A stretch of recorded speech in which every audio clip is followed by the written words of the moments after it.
get to your questions in the order that I received them. Okay, so our first question this evening is, do I need to send official report of SAT and I'm guessing community college transcript to the Cal States? Also, it seems that the community college math courses will reduce the total GPA. Why? Okay, so let's take a look at this one step at a time. First of all, do you need to send official SAT scores? No, right? Much like the UCs, the Cal States are test blind. Now, there is still a way for you to send test scores, but it's not used for admissions purposes. It is simply used for placement purposes for math and English courses. So if you have a situation where like you're not sure if you can actually qualify for math or English, then sending an SAT score might be able to help in that regard. Okay, but other than that, you wouldn't need it. Now, as far as community college transcripts, no, it's very much like the UCs, where if you do attend a California community college, you can go ahead and just look up the college and then enter in your the courses that you took. Now, it's a different situation if you're applying as a transfer student, though, because they do probably need your official transcripts if you are applying as a transfer. Okay, but as far as freshmen are concerned, no, that's not the case. Okay. Next, also, it seems that sorry, where were we? Oh yeah, so for the community college courses reducing your GPA, that might be true only if you're looking at the capped weighted UC GPA that only uses 8 semesters. Now, keep in mind, that does not mean you should stop taking weighted classes after the 8, right? Because the GPA is one factor. It's not always like they will accept the 4.18 versus the 4.16, right? Keep in mind, they will also have a record of all the different weighted classes that you have, all the A through G classes. So if that's the determining factor between you, say, for example, taking multivariable calculus versus not taking that because you're worried it might lower the GPA, that's kind of like reverse the game. Like don't do that. Okay. If you can take the more challenging math class, it will always help you. Okay. Don't worry about the GPA because that's one factor. They look at your application contextually, right? They're not just going to make a decision based on a course that somehow isn't weighted and lower your GPA. You always go for the more advanced classes because that's what's going to help you overall with the application process. Okay. Next, is it harmful not to report your race? Can they figure out your race from your name anyway? Okay, first of all, just as a reminder to everybody, post June of 2023, based on the Supreme Court decision, colleges are not allowed to use your race in admissions, except in the situation where you write about it in an essay.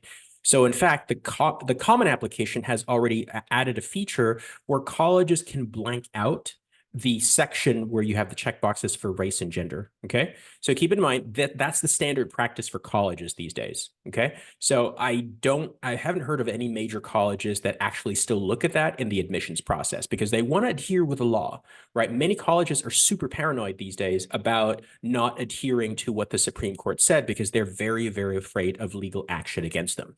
So in that sense, don't worry about it in terms of like what you put for race. It is entirely optional on your part if you want to go ahead and identify your race or not. Sure, they can read into it, but they're not supposed to anyway. So they're not going to do that. They're not going to make decisions just based on your last name. Okay. Because if they really wanted to factor in your race, there's the essay. That's what it's there for. Okay. The other thing too is that the reason why it's an optional component is many of these colleges will undo that because for their own demographic and statistical purposes, after they make the decisions, they want to be able to track it for recording purposes to the federal government. That's the only reason why it's not permanently blanked out. Okay. So right now it is entirely optional. Okay. I just tell my students not to put anything because, just give them one less thing to kind of like think about. Okay. But at the end of the day, it's really up to you, right? It's not going to help or hurt you either way you go if you're going to put your race or not. Okay. Next is I'm a high school student who published an ebook on Amazon, but sales have been low. How can I increase my visibility? Do I need a specific number of sales to include it in my resume or application? No, there's not a specific number of sales. I think, obviously, like if you want to broaden the exposure to it, you could either reduce the price or, possibly kind of like if you wanted to, you can buy a couple of copies and give it away for free, just to make sure that, it's logged in like for Amazon sale purposes. But to be honest, I think just being an author itself is going to be pretty an important accolade in and of itself. Sure, it's mildly impressive if you can sell more copies. So if that's something that you have time to do, look into it. But I don't necessarily think you should look into like, I don't know. I wouldn't have your dad like buy like hundreds of copies just to kind of inflate the numbers, right? That's not necessarily something that I would recommend. Okay. Next is I heard the UCs don't take AP Pure Calculus credits. Is that true? If so, should I still take AP Pure Calculus test then?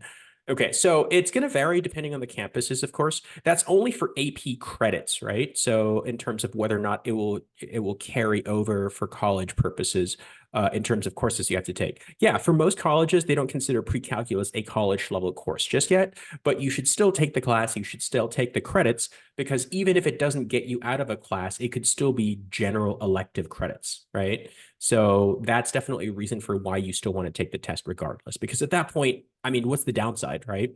Worst case scenario, if they don't receive credits and you take it anyway, even if you have a bad score, so what? Okay. I would still take it on the off chance that it might help you in terms of like, your overall total elective credits, even if it doesn't get you out of the course. Okay. Next, can colleges see your name on the application? If so, isn't it's so predictable by reading the last name what your race is? Like I said, they're not supposed to factor that in, right? They're not going to make judgments just because you're Asian or they think you're white, because they're not supposed to anymore, right? Like I said, they have to adhere to the law on that front. If they really wanted to, there are other ways, right? So you're not going to want to change your last name. That seems ridiculous, right? So just put all your stuff in the application. Second guessing components like that are counterproductive. It's not really going to help you, right? So you're better off focusing on your essays, better off focusing on your grades and stuff, right? So your name is your name, right? So don't worry about something that you have zero control over. Okay.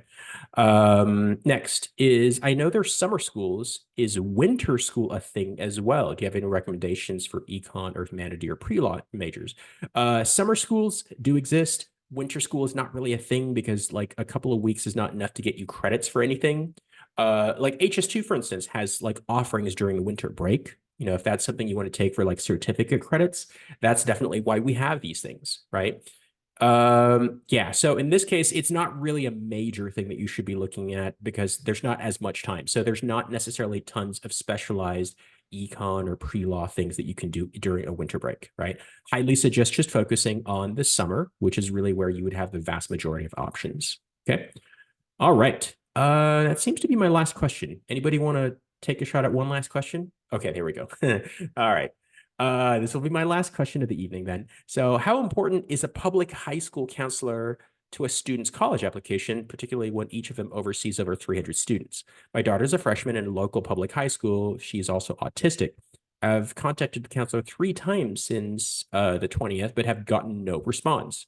How is your non-response going to affect your college applications if colleges also consider school counselor to be important? A couple of things. First of all, colleges do know that certain high schools do have a ton of students, so they're not going to necessarily unduly impact your application if they feel like the recommendation letter isn't as personalized. Okay. Now, of course, having said that, this is also why I urge our students to really get to know your school counselor way earlier in the process, right? Really invest in getting to know your counselor even as early as freshman or sophomore year if you can. Okay. Because of this inevitable situation where they're going to be busy during senior year. So trying to get to know them, trying to establish that relationship when you're already a senior is kind of too late. Now, granted, if there is an opportunity, if you as a parent aren't necessarily getting the response from the counselor, you can always just drop by their office. Okay, set up an appointment or just chat with them if they have some free time. If they're not as responsive, I mean that's obviously something you can't control if they just happen to be really busy. And of course, September, October is going to be really busy times for most counselors. So it's understandable for them not to necessarily be able to get to those questions right away. But yeah, I mean, just reach out to them in person. That's what I'd recommend. Okay. All right. Okay. Do I have room for one? Okay. So one last question and that'll be it. Okay. If I don't have a business path in high school, but I have many speech and debate awards, is applying for Haas at UC Berkeley impossible? Do they only offer students with business awards? Nope, not at all. Okay. So of course you should try to have some sort of activities that are related to business. Speech and debate can help with that.